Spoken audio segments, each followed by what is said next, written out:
We're at the Fundy Casa with Nick Cave. And Nick Cave, tell me about your events here and how it came to be with the whole Fundy event. Well, Fendi contacted my gallery in New York, which is Jack Shaman Gallery, to sort of come together to collaborate with Dr. Dre on this new headphone set. And, I was interested in sort of being able to come in with, my new video work, but using the headphones as a way of connecting sound. So therefore, it becomes almost a virtual sort of experience as you walk back into the installation. So it really was me sort of looking at bringing fine art and design really together. And previously, of course, your sound suits have been such an amazing addition to the contemporary art world. Where is the next place you're going to go with the sound? The next project that I'm doing is I'm doing a sort of project where I'm working with University of North Texas, and we are working with the music department, which is 180 percussionists, and the dance department, and we're building 40 horses that are going to be running through Texas. Wow.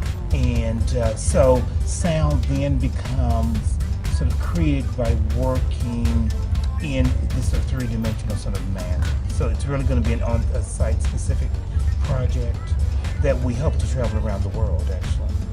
Amazing. Is performance still an element in your work? Is it very important to you, as it has in the past as a dancer? Yeah, performance is still a relevant sort of component in my work and will always be.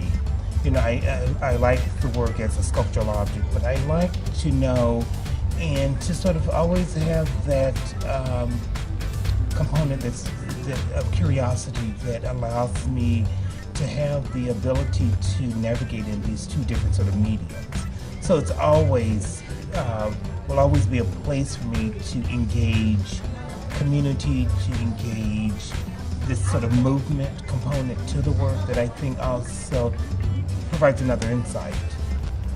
How would you actually describe performance art? Like if you were to define it to somebody who didn't know anything about performance art?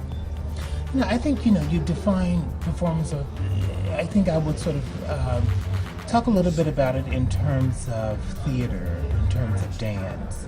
And it's really, a marriage of these, a visual sort of sensation as well as a dance or movement sensation. And talking about these sort of unities that sort of bring these sort of two disciplines together, and that it's really about an experience, being able to sort of be a part of an experience, as opposed to video work is, there's a separation. It's more of a visual thing that removes the physical sort of body. Performance, if it's live, it's you really as a voyeur, almost becoming part of this sort of participatory sort of unit within the performance. Do you ever see yourself going back into doing dance or performance with your work? Oh yeah, I'm working, with the horses. We move. It takes, I've been doing a lot of research looking at early puppetry. Okay. So it takes two individuals to build the horse.